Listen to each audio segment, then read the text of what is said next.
మంచిర్యాల జిల్లా బెల్లంపల్లి పట్టణంలో తిలక్ స్టేడియంలో రెడ్ క్రాస్ సొసైటీ ఆధ్వర్యంలో తలసేమియా వ్యాధి వాకర్స్పై అసోసియేషన్ సభ్యులకు అవగాహన సదస్సును నిర్వహించారు. వివాహానికి ముందే HbA2 రక్త పరీక్షలు చేస్తే ముందే వ్యాధి సంక్రమించే అవకాశాలున్నాయో లేదో తెలుస్తాయని, HbA2 టెస్టుల ద్వారా తలసేమియా, సికిల్ సెల్ వ్యాధిని నివారించవచ్చని తెలిపారు. తలసేమియా, సికిల్ సెల్ అనీమియా వ్యాధిని నివారించేందుకు అందరూ తమ వంతుగా కృషి చేయాలని సూచించారు. ఇక red cross society management committee సభ్యులు కాసర్ల శ్రీనివాస్ తెలిపారు. బ్రతుకుతారు, రక్తం ఎక్కియకపోతే చనిపోతారు.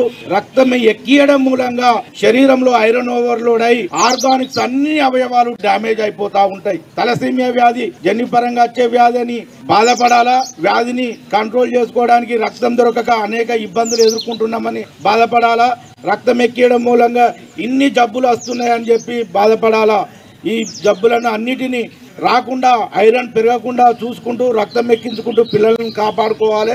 ఈ పిల్లలకు రక్తం ఎక్కడం మూలంగా ఐరన్ బ్యాలెన్సింగ్ చేయడానికి ఖరీదైన మందులు రోజుకు 1000 నుంచి 1500 రూపాయల విలువైన మందులు వాడాల్సి ఉంటుంది. ఇది నరకయాత్రన వలసిందిగా ఉంటుంది. కాబట్టి ఈ వ్యాధిని పూర్తిగా కంట్రోల్ చేయడానికి బెల్లంపల్లి పట్టణ